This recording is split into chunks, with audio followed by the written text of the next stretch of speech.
Hello everyone, my name is Ayandra Kaiwa and I will be presenting part 1 of the first hack. I will be addressing the following objectives such as the conducted enumeration and footprinting of the Keyoptrix-1 VM. I will also be identifying the vulnerabilities, mapping out the vulnerabilities, the commands that I utilized, and the flaw hypothesis along with the flaws identified. So before I begin, I did want to note that the setting up of this lab was done in a controlled setting. This was done in order to carry out the next processes without affecting or damaging the external systems. This allowed me to begin my vulnerability analysis while using the Kali Linux and Keyoptrix Level 1 VM in a safe environment.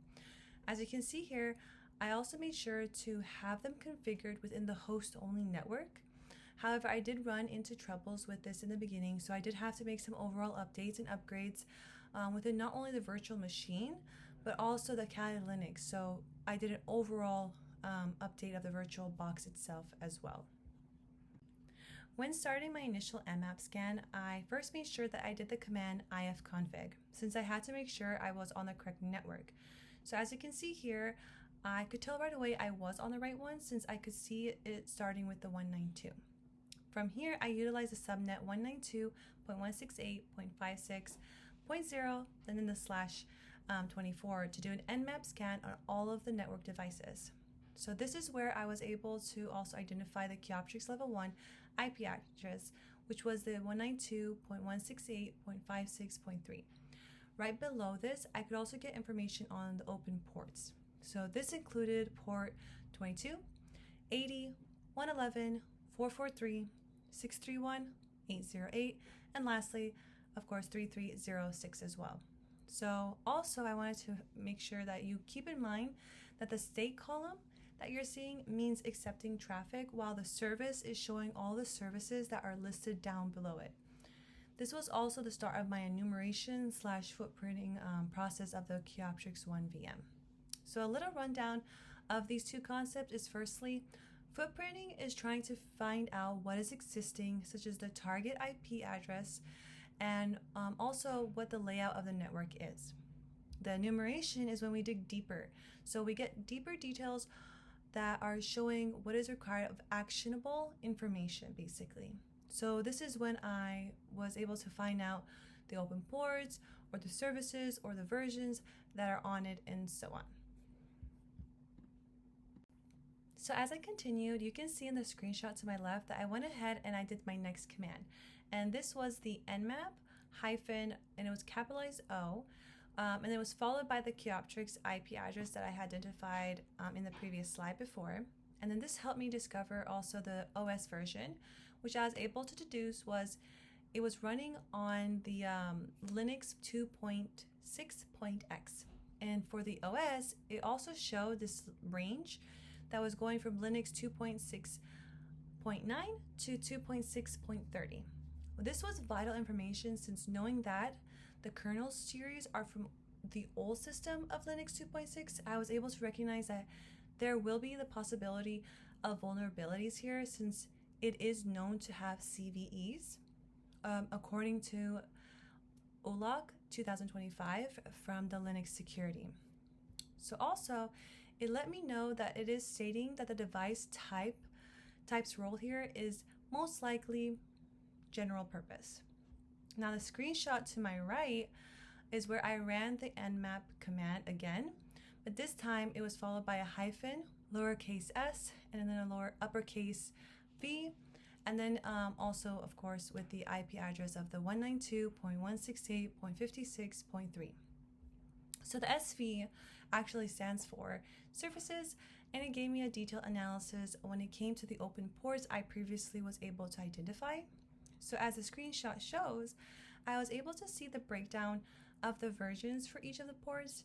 It showed me that the Keyoptrix-1 machine is running old, outdated software overall, and that it contains vulnerabilities, which would make it an unsafe choice if we were to think of using it for like an organization, so they can utilize it. So also, it shows me that the Keyoptrix-1 machines is also running on the old Apache web server, and it was identified as a 2.0.52 version, leaving the system open to many avenues to allow the intruders to gain the unauthorized access into it. So here I provided a screenshot and also a screen recording of all the things that the command gave me. So I went ahead and ran the nmap command with a switch lowercase p, then a switch uppercase a, with it followed by the Creoptrix1 IP address. So this intrusive scan did provide me all kinds of information, but first I right away could spot that there were different ports that were open that it was showing me. So just kind of running through the different ports, I'm going to go ahead and start with port 22, and this one showed me that the server seems to support the SSH v1. It also has a old open SSH. For port 80, it said that it's built on the old Apache with its empty HTTP and it's a hyphen title. For port 111, it has an open RPC bind, and then it shows the entries for it too.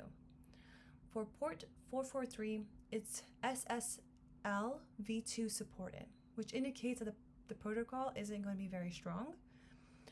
It's also on the Apache 2.0.52, and it also states that the SSL/TLS is enabled. So this means that there is a secure connection somewhere that is active. For port 631, it's showing that even with a page that indicates that there are place restrictions, there is going to still be a possibility of a security risk, since if there are some misconfigurations that were done, the attacker would be able to still change things around and modify things if they were able to gain that access into it. As for port 827, it's showing that an incorrect setup can lead to another vector to be attacked from which it is the extra RPC that is running. So it does have that RPC, the extra one, that if an attacker were able to get in, that was another place where they can get into an attack from. Lastly, there is the 3306 showing that the MySQL database server is listening on port 3306. So overall, I could infer that there is the SSH v1 support, that there was an old open SSH, there was an old Apache, an old CUPS, and then also for the MySQL. There were also weak ciphers, an expired certificate, exposed RPC, and the MySQL, and then also the outdated kernels. So moving on from the initial nmap scans that I did, there were also 3 additional nmap commands that I did. So I'm going to go ahead and start off with the first one here. And once again, I did a screen recording. You can just kind of see the entire layout of information that it gave me. So here I did a command. It's the nmap command that was followed by 192.168.56.3 with the hyphen script, with it followed by the VULN, which is basically standing for vulnerability. So this shows that there are exposed directories, such as the /icons, / and then there's also the / manual, and then another /, which if an intruder were to gain access of these, it could give away some sensitive information. There are also some SSL/TLS vulnerabilities that I could identify here as well, like the CCS injection, POODLE, and then the logjam. It is also vulnerable to a particular DOS attack known as slow loris, and also the CVE for that was 2007-6750. There's also another thing, it's called trace, and it's all capitalized TRACE, and this also was active, which presented risky HTTPS methods that could be increasing the chances of an intruder gaining that access. So here I ran the command where it was the nmap command followed by the 192.168.56.3 -script, and then it was in quotation marks where it says not intrusive. Once again, I got the information on the ports.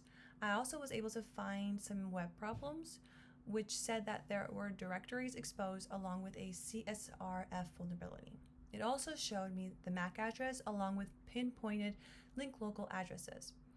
Also, the PTR record wasn't detected, and that's something that was mentioned there. I was also able to discover that after reviewing some of the comments within the HTML, it showed me that there is an administrator page. Additionally, I was given insight on the SSL/TLS vulnerability, such as the CCS injection. So that was more specific this time around, which it said that it's the CVE 2014 and then 0224. And once again, we have the POODLE, but this time, again, more specific, CVE 2014 3566. And then we also have another one that this one kind of indicated, and that was a weak Diffie-Hellman. And this was a CVE 2015, and then it was followed with the hyphen, of course, 4000. And then again, this one actually showed me that there was SSL v2 supported, that was identified, and even a certificate that was expired. And it actually indicated the years as well, so from 2009 to 2010. So this means that this host is going off old services, which it leaves high-risk security, which makes it a very higher target when it comes to breaches. So the third command here was pretty short on the information that it gave me, but it still gave some good information when it came to the command. So I did an nmap followed by a hyphen with a lowercase s with an uppercase s, and just so you guys know, this was actually standing for stealth, and then it's followed by a hyphen uppercase p with the, of course, the IP address of the Captrix 1 VM, which is 192.168.56.3. So here it tells me once again we have the same 6 open ports that we have been seeing so far, and it shows me that there is no version detection. And it seems it was a more quicker footprinting scan to show the active ports. So it is saying that there are reachable and has the opportunity there to be mapped for a more insightful enumeration. It also showed me that it is low in latency. So it was pretty specific on that, but it's just indicating that we are on the local network that is still the same. So overall, it's just letting me know that there's an attack surface and the services I can use to conduct a more detailed footprinting and enumeration. So, based off my overall findings, I was able to construct a flaw hypothesis methodology. So this is where it is an organized way of taking the reconnaissance information I gathered into predictions that would be testable, which helps me predict and analyze the flaws in software systems according to TechRisk 2025. Now, the steps that I took for this was, of course, starting with step 1 was collecting the evidence. From there, I went on to step 2, which was to document the findings. Number 3 is to correlate it to the known vulnerabilities. Step 4 is ranking the findings based on exposure level and the impact. Step 5 is forming the hypotheses that are also verifiable. Step 6, just conducting a careful verification, of course.